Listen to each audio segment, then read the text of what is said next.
把落后的帽子甩到太平洋那头去。当中国的2款6代机接连升空，美国五角大楼连夜开会，却只能通过修改维基百科词条的方式来维护美国在军事科技方面的优势时，中国网友忍不住发出了激动的欢呼。毕竟，在美国经济空心化的今天，军事霸权和科技霸权已经成为美国全球霸权的最关键支柱，而美国在军事科技上的落后，则标志着这2项霸权的动摇。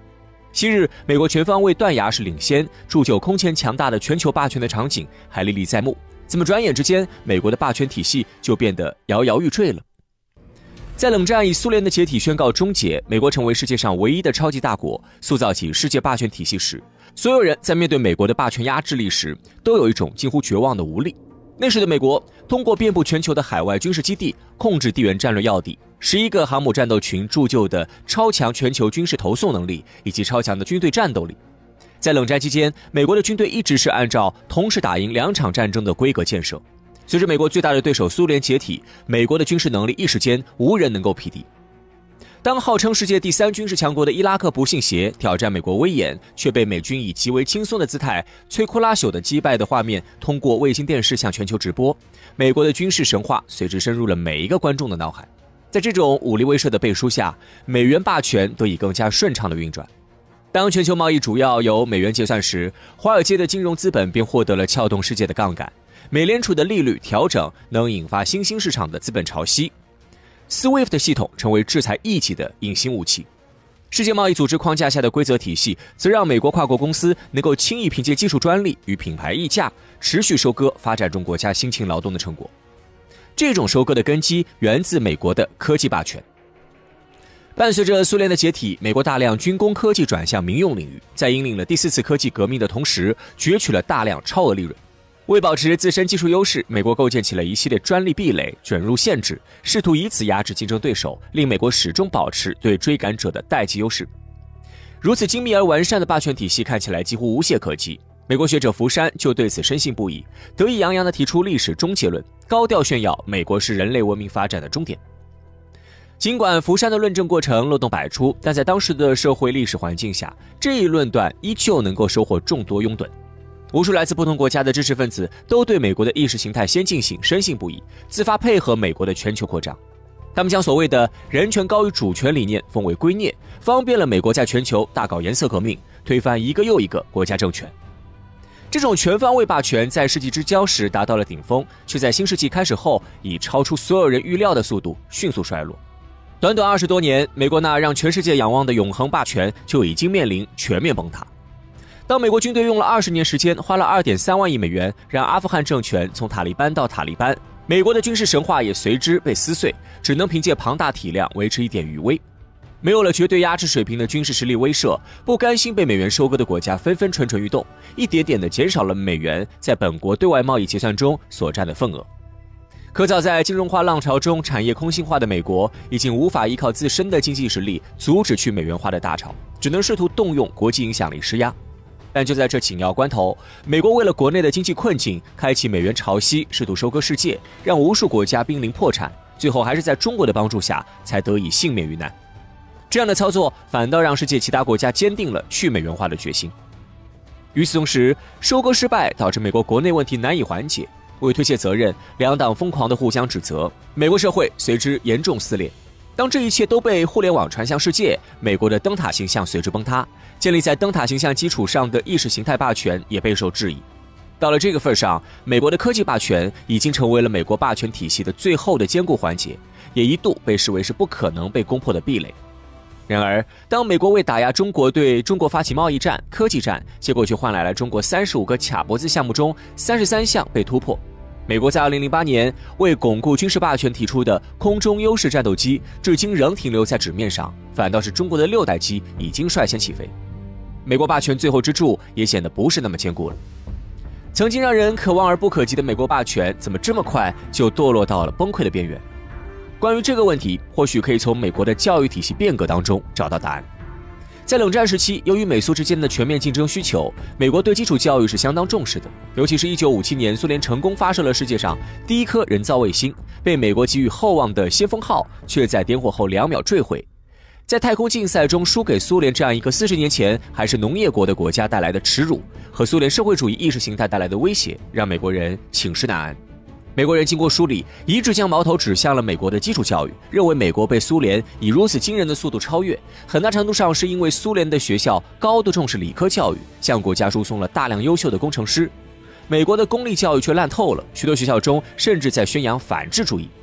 在这样的背景下，1958年，美国出台了国防教育法，首次以法律形式规定了联邦政府的教育责任，并组织科学家开发课程，进行教育改革。这次改革取得了极大的效果，提高了美国基础教育的水平，为美国培养出了大量优秀科技人才，为美国赢得冷战奠定了坚实的基础。在冷战结束之后，最初几届政府也都延续了对基础教育的重视，尤其是小布什提出的不让一个孩子掉队法案，让美国中小学的数学和阅读能力达到了有史以来的巅峰。此时谁都不会想到，在小布什之后上台的奥巴马竟然以一己之力把美国历届政府在基础教育方面取得的成果给拆得七零八落。小布什的改革虽然有效地提升了美国的基础教育水平，但也给美国的教师群体造成了极大的绩效压力，在推行过程中一直有不小的阻力。奥巴马作为一个依靠政治正确上位的明星政客，并不像小布什那样在政坛上根基深厚，抗压能力远不如小布什。于是在强大的反对声浪中，奥巴马干脆以不能仅凭成绩定义学生为由，推出了对不让一个学生掉队法案的豁免政策。原本按照不让一个学生掉队法案的规定，如果一名美国中小学教师教学水平不足，导致他的学生长期不及格率过高，这名教师是会被联邦降薪甚至是开除的。但奥巴马的豁免政策却鼓励各州发展特许学校，并学生评价和同事评价作为决定教师薪酬和任期的关键。如此一来，不只是那些原本不合格的教师都能够继续得到留用，许多教学水平足够的老师也会为了获得更高的学生评价，放弃对学生的严格要求。这也就是美国快乐教育的开端。然而，快乐教育下，老师和学生都光顾着快乐了，学生的学习成绩就没法维持了，时间久了，家长肯定要有意见呀。为了解决这个问题，奥巴马适时推出了他的让每个学生都成功法案，规训家长接受社区差距，不要唯成绩论，要相信每个孩子都有自己的长处。与此同时，奥巴马在学校中增加了大量诸如 LGBT 之类的所谓社会学课程，构建觉醒就是成功的叙事。问题在于，知识是不会骗人的，会就是会，不会就是不会。当这些在快乐教育下成长起来，名义上完成了学业，实际上却连最基础的读写和算术都无法完成的孩子，成为了美国最主要的劳动力来源时，美国的社会体系也随之崩盘了。以装备先进闻名的美国军队不得不一再降低招兵标准来维持规模，但随之而来的就是美军内部丑闻频出，到底维持不了昔日荣光。在金融化浪潮中仅剩的美国优质工业，更是因为招不到合格的工人而迅速衰落。美国的科技霸权虽然有精英教育培养的人才撑起理论和设计，但却因国家工业实力不行，始终无法将设计落到实处，只能去炒一炒人工智能概念。这样的美国已经失去了作为一个强国的社会基础。于是人们就看到，明明在2016年前后，美国还维持着一个霸权强国的架子，可在随后的几年中，美国的霸权以1泻千里的架势走向了崩塌。中国既然能把武器卖给巴基斯坦，为什么又要区别对待，故意冷落关系更好的朝鲜呢？最近就在中国新春佳节之际，一道喜讯突然从卡塔尔传回国内。据巴基斯坦媒体报道，就在今年年初，受到主办国卡塔尔的邀请，巴基斯坦派出空军部队参加了一场多国联合演习。而此次巴基斯坦空军驾驶的正是前段时间中国刚刚顺利交付的歼10C 型战斗机。最终，中国出口的战斗机不辱使命，以9-0的夸张战绩取得完胜，让卡塔尔空军斥巨资购买的欧洲台风战斗机黯然失色。消息传回国内，顿时引得军迷们一片沸腾。而在欢欣鼓舞之余，就有一些朋友提议，应该把经过检验的歼10C 卖到更需要它的地方去，例如中国的唯一军事同盟国朝鲜。可面对这些军迷朋友的提议，军事专家们却罕见的集体给予否决。对此，有专家给出了3个理由，而最后一个最为致命。首先，第一个理由是中国的战略部署。为什么巴基斯坦能够得到中国的武器呢？2022年3月11号，在巴基斯坦的卡姆拉空军基地，中国向巴基斯坦交付了首批6架歼10C 型战斗机。消息一经传出，顿时引得巴基斯坦国内一片沸腾。时任巴基斯坦总理伊姆兰汗更是亲自到场迎接，发表演讲，也毫不吝啬对中国的感激之情。其实，作为一个军工业并不先进的国家，巴基斯坦进口国外武器的情况并不罕见。然而，像这一次接受歼10CE型战斗机时弄得如此隆重，却是寥寥无几。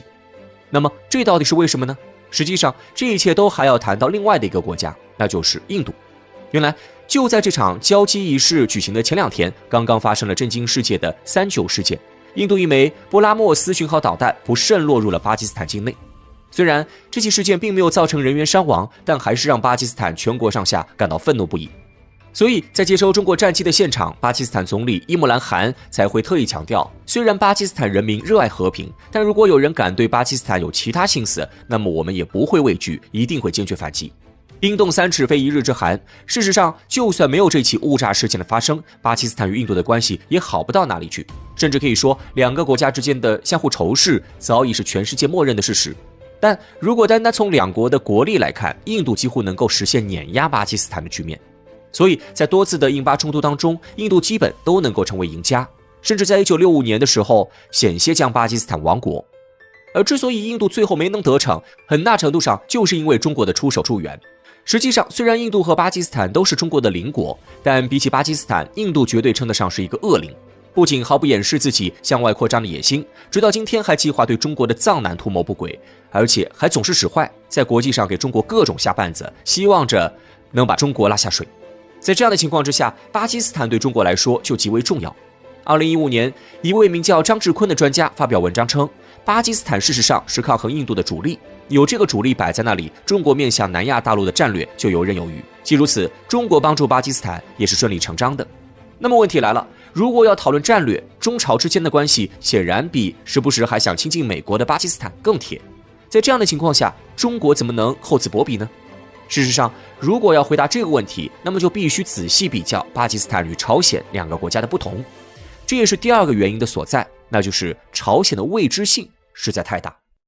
据朝中社消息，2024年1月15号，朝鲜最高领导人金正恩在演讲中表示，朝鲜应该在宪法中将韩国定义为头号敌人和永远的敌人，并以此为根据声称应该在发生战争的时候完全占领、平定和收复大韩民国。事实上，这已经不是朝鲜近段时间以来第一次展露对韩国的敌意了。早在去年年底的时候，朝鲜官方就公开宣布不再将韩国视为自己的同族兄弟，放弃长久以来实现半岛和平统一的奢望。当然，朝鲜会做出这样的决定，最主要的诱因还是美国的逼迫。在美日韩三国频繁挑衅的背景下，朝鲜只能被迫走出这一步。但不管怎么说，朝鲜半岛如果因此走向战争，绝对不是中国希望看到的。1953年，朝鲜停战协定签订。需要注意的是，这份协议是一份停战协议，而非和平协议。韩国一方都没有参与签署。前韩国外交部长卞荣泰曾公开叫嚣，韩国不认为有义务遵守停战协定。所以从客观上来说，现在的朝鲜半岛仍然处于暂时停战状态。如果现在双方有一方动手，战争随时都可以再次开始。而在半岛问题上，中国向来提倡用和平手段解决矛盾，维持半岛的稳定。正因为这样，中国不能像对巴基斯坦那样给朝鲜提供武器。